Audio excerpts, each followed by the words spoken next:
Welcome back. I'm Kim Bailey, she's Brianna Osborne, and this is Inside Exec. Today we're continuing our discussion with Libby Pease on workplace health and safety. So how do you keep up to date so that you've got your skills at the leading edge? I actually subscribe to a number of organisations and also things like WorkCover in New South Wales. I've got a subscription to British Columbia in Canada to their health and safety service. I'm also a member of the British Executive and get subscriptions from them. And that's a starting point. And then just sometimes I've got to do a bit of research for something and I'll find something interesting and do more research, do my own research because I find it interesting and fascinating and so forth. But it's pretty hard sometimes to stay on top. And so by getting regular emails to just top me up of what's happening in different places, because as Juliana said, I have worked for a number of international companies. Is it easier now to do broader research? Is it quicker? Oh, definitely. You literally, fingers do the walking. Yes. And also networking with people. Staying in contact with other health and safety professionals. I have a group of friends that do health and safety and we share information. It's actually a good sounding board also because, sometimes we'll have a terrible day or we've got a problem and somebody's just a phone call away and you can have a bit of a whinge to them as well. Plus, get the information you're looking for. Or if they don't know it, they'll give you somebody else that you can talk to. I'm very interested in that because that to me, I've seen this and it's very powerful. I know the group you're referring to and I know that for some reason you are known, you are personally known and then so you get approached to do a job like the client this afternoon. And I've heard you guys talking about, oh, well, she's better suited or I'm not free, but she is. So what you end up doing is there is a consultancy group in inverted commas that you do that as well as sharing the intelligence, the information and all of that. You're also really good from an employer point of view as well. Tell us a bit more about that. Well, it's just people that I've either went to university with or I've met through working in health and safety in general where, I've met somebody that I've worked with and we've just stayed in contact, like Juliana and I. And we just, I guess it's an informal way of helping each other out. Because there's sometimes, as I said, with my consultancy now, I'm looking for a work-life balance because I've been doing it for a long time and I'd like a little payback for myself these days. And so sometimes I don't want to do a certain job, but you don't like to let your clients down either. And so you'll say, well, look, I can't do it myself, but I know somebody who has the skills to do that. And we just share work around. Or, as Juliana said, sometimes somebody might not have the time, or they'll have an expertise and they're better fitted. And again, I think the group that I'm with, we want to provide quality or a quality service for our clients. And I think to do that is by giving them the experts that are good in that area. Absolutely. That you might be a little bit short on. Just going back to the legislation and keeping up to date, is there still a degree of conflict between the states in New South Wales, in Australia about legislation? Yes, there is. In Australia, Victoria and Western Australia are still stretching their muscles and so forth because they kind of think they're special or they're different. But when you work in organisations, and I've worked in, I can probably, off the top of my head, think of 5 organisations that I've worked for where we've worked across borders. And some of those high risk. And at the end of the day, you really need to have a consistent approach. And what I find is even with the legislation now, it's just been a little bit nitpicky. Is there a move to make it more consolidated? I think there is, but the states, I think there's an element of, they're scared or they're unsure that, some of the other states want to come in and start muscling in or, they want to think that they're a little bit special.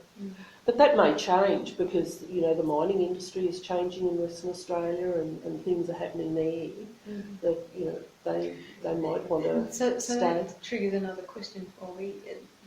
In that, what you would have seen in your time, changes in industry, changes where one industry was dominant in a particular location, and so the legislation reflected their needs, and that's changed. What do you see for let's talk New South Wales. Do you see that there's a change like that coming for New South Wales? I think New South Wales is kind of a little bit of a leader in that respect, and so I don't think they'll be pushed out or muscled out. Is there one dominant industry in New South Wales at the moment? No. No. Not like there is for Western Australia or... No. Like the mining, yeah. Yeah. We won't pick on the mining people. No. They're just a problem generally, but we won't go down that But, path. you know, that's interesting though, because I think a lot of people that live in New South Wales don't realise how much mining goes on in New South Wales and, you know, Victoria and Queensland. I mean, there's a lot of mining. If you're talking to people that are maybe thinking of becoming health and safety or workplace health and safety person, what would you say to them? What to look for? What the challenges will be? Just a quick sort of, I'm interested. Yeah. What do I know? I think it's a very challenging organisation because you're in an area sometimes where it's hard to get evidence of how you're improving things. And an example of that is you can't measure people not having incidences. You can measure people that have had incidences, but you can't measure that they haven't. So sometimes value add, or if you're looking to say, you know, things have improved, you've got to look sometimes fairly closely. And so an example of that is sometimes you've got to have pretty thick skin. And what I refer to as you pick your battles, what you're willing. And the other thing I do is I might pick my battles, but if I don't succeed, I don't necessarily wipe it off the list. I just wait for a more opportune time to raise it again. Yes, when the weather conditions are right. And that could be 6 months down the line, it can be a year down the line, but you just put it on the back burner and think, oh, okay, I didn't win that time, but, you know, I'll have my time. My day in the sun will come. Good advice. So to get qualifications, do you have to go to university, or can you do it at TAFE or do you know? Yeah, well, TAFE has certain courses which you can do. I did 4 years part-time at the University of Newcombe.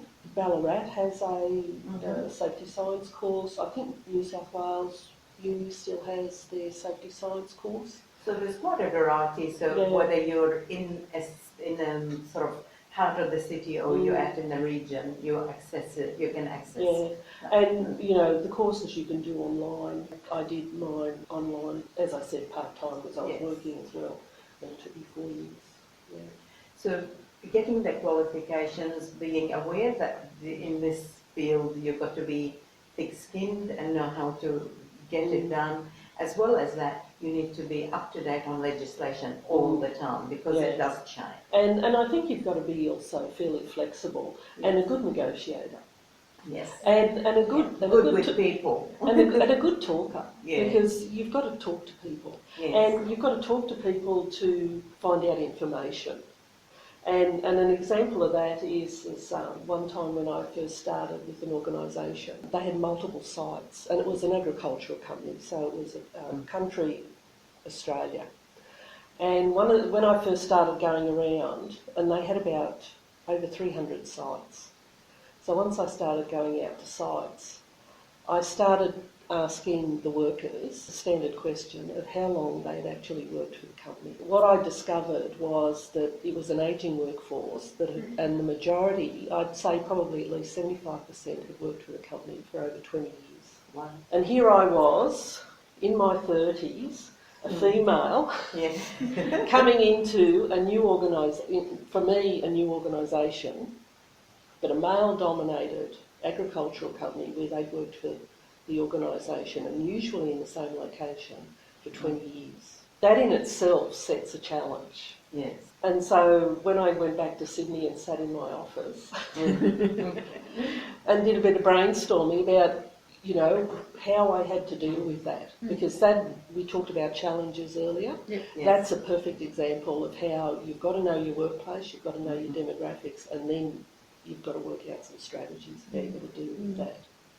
Because one of the issues with that is to get their confidence and their buy-in you have to at least show that you know what they're doing, and what their daily work life is like. and the value of it as well. Yeah. And in fact, I worked for that organisation for quite a while, and it turned out to be quite an interesting organisation. And even I travelled a lot with it, and I got to the point where the guys were really, really nice, and they would quite often sometimes come around to my hotel room and take me out for dinner, because I'd be there out in the middle of nowhere all by myself.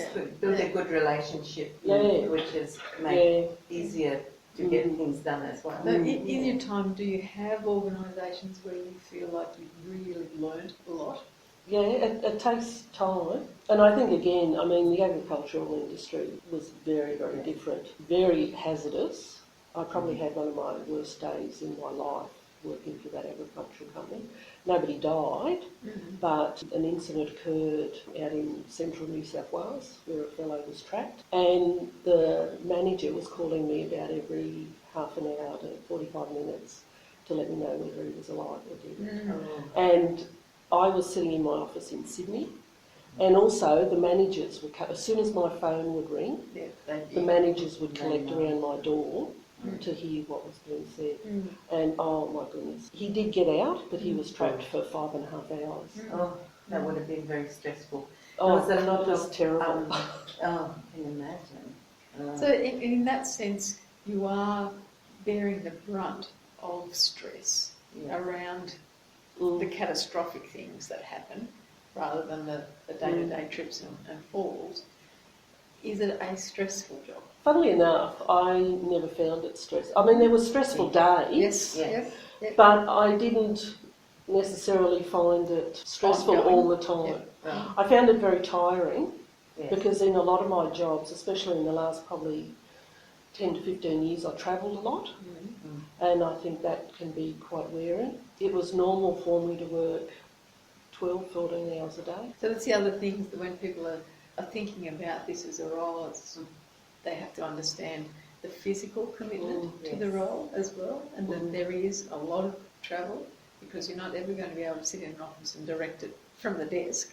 You do have to get out there and do it. I actually don't think you can do your job right and sit in your office. No, you can't. I mean, an example of that is I went up to Gladstone, up in northern Queensland, and I went up, did about 6 hours work, and got back all in the same day. And still got up and went to work and was in the office at 8:30 the next morning. The next morning, it's not so much the day, it's you've got to pick up and start again the next day. One of the questions that we ask all of our guests, and I'm fascinated actually in this environment to hear what you've got to say, is we like to know what you see as the difference between coaching, mentoring, and being an accountability partner.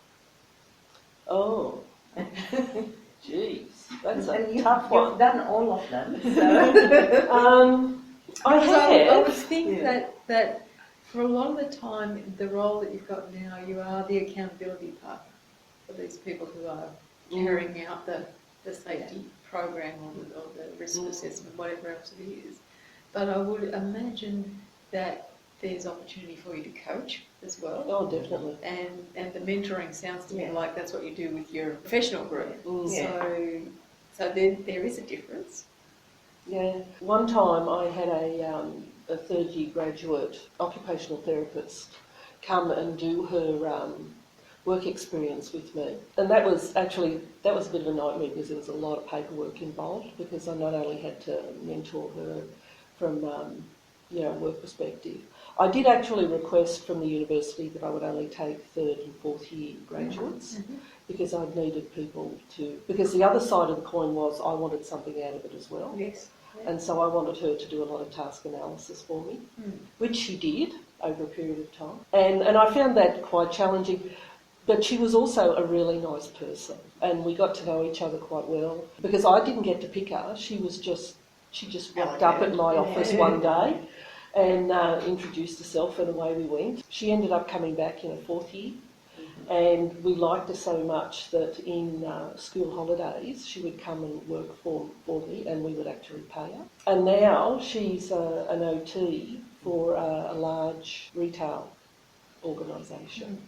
and she does their injury management. And I still stay in contact with her. So apart from the straight consulting role and the broader management role, there's lots of avenues, if people are interested in this side of things, lots of avenues that they can go down that are not just the straight workplace safety management. You also have the people that you work with, the people that report to you, and that's mentoring again, and it's the relationships that you have with them. I've done that quite a lot. I've seen organisations where I've maybe changed sometimes how that has worked, and I think touch wood, I felt it worked better after we kind of restructured it. The majority of the time, the people that I've worked with, I've remained friends with. Even people that I worked, 20 years ago, I'm still friends today with. So through building relationships, you've been able to do the accountability partner by people in management positions, board positions, and hold them accountable on the safety aspects of their role. You're able to mentor your peers, the people in the workplace, as well as people working for you, and you coach them into how to get there. So, and it is really very rare that you get all three. You do get it in some management position, but in your case, across all the levels that you referred to earlier, that would be very satisfying. Another good example of that was a person that I managed following an injury, a workplace injury, where he could not go back and do the role that he would previously been doing because of his injuries. He was rather a character and I enjoyed his company. So I actually got him to come and work with me for a while and kind of have him as a little bit of an offsider. And we got to know each other quite well. And what I discovered was that he really enjoyed training. And because he would come along to my training sessions and he'd put the slides in, and sometimes I would actually get him to do different bits because I was still in the industry where he had injured himself, and so he knew the workplace and so forth. Anyway, I eventually got him transferred into the training section, and he now is one of their lead trainers. And that was just something, and it was interesting because management was not very keen on him moving over. But again, I picked my battles, and I struck them right at a good time. Yeah, very good. Yeah, and he's fabulous. And he even said to me one day that he really felt that training was his niche because he just loved it, just really loved it. And wouldn't have come to it in any other way because he would have continued. He was 42 when he had his injury. And he probably would have stayed doing the same thing for probably the rest of his life if he hadn't have had the injury. And being such a character as well, because that helped, because he was so funny and he was so much fun to have around. But I made him work. He wasn't there just to entertain me. Through the mentoring and that, you help him identify something he obviously is good at and likes and now becomes his career. But great. As I said, having him as an offsider for me worked out well because he had been one of the workers. So if I wasn't sure of something, I'd say, what about this, this and this? He'd say, okay, you do it. I mean, I got my pound of flesh out of him. It wasn't just, but it was an added value that he was so entertaining and fun to be around. Do you find that you need that sort of, when you're doing the straight training in an industry, does it help you to have someone who is part of that workforce, or is that detrimental to the training? It depends. I mean, again, I think you've got to know your audience. Another example of that I give was I was doing risk management training because I wanted the guys to develop safe working procedures for the tasks they did. So I started facilitating these risk management meetings. And we used to have them once a week for about 3 hours because we had about 100 safe working procedures we had to develop. And what I discovered, because my offsider used to come to those training sessions, and I found that he was so good at it after I had done it probably about 4 or 5 times, that I actually said that I wasn't going to go anymore and that I wanted him to run it. And he was very negative about that. and didn't want to do it. And I said, no, look, I don't have the time. I really want you to do it. And he said, oh, but you'll be there. And I said, I'll be a phone call away. And he ended up running those sessions for about 5 months himself. And they did do the 100 safe operating procedures. And he did a fabulous job. And the thing that I valued most was that there was actually nobody that was doing those safe operating procedures except the people that did them. That used Right. Yeah. There was no management, there was nothing, there wasn't even me, there was just the workers themselves with a facilitator. Which makes it a true And quality system. he was a worker because he was still classified as a worker and was still getting a head count from where he'd injured himself. And so to me that was the value, is there was that the safe operating procedures were literally done from start to finish. It wasn't someone outside coming in and telling them how No. they should do their jobs. No. I mean, we developed the template, and they just had to, and a couple of times they rang me and queries about which way they should go, and I'd say, well, what do you think? And actually I just facilitated them making the decision. When you go through that process and you get those people who have to use the guidelines to develop them, how often do they need to be reviewed? There's kind of a little bit of a rule of thumb, is that probably at least every 2 to 3 years as a minimum. Also, if there's something in the process that changes, or you can sometimes have a variation, especially when you work in large organisations. How a task is done in Queensland can be a slight variation in Victoria. Now, that's not to say that one process is safer than the other. It's just that it can be a variation in how it's done in one of the steps or more than one of the steps. The physical activities. And you've got to recognise that too, that you can't say to Victoria, well, no, you can't do that anymore because we're going to follow the Queensland way.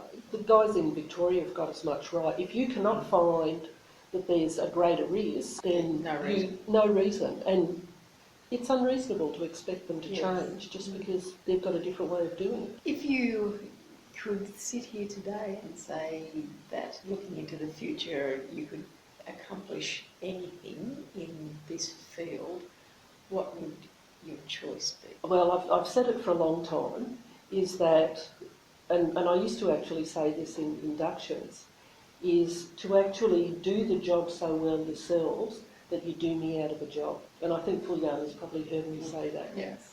And I have another little saying, and this is, relates to health and safety also, is it's better to have a plan that you never have to use than have no plan at all, and then something happen and you start to panic, because when you panic you make mistakes.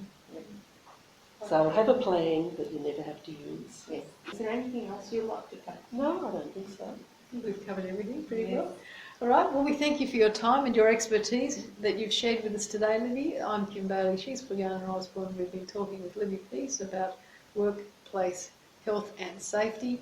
And if I didn't get it right, that's just too bad. I'm old and I remember what it used to be called. And this is Inside Exec. Well, thank you very much for the opportunity. I've enjoyed it.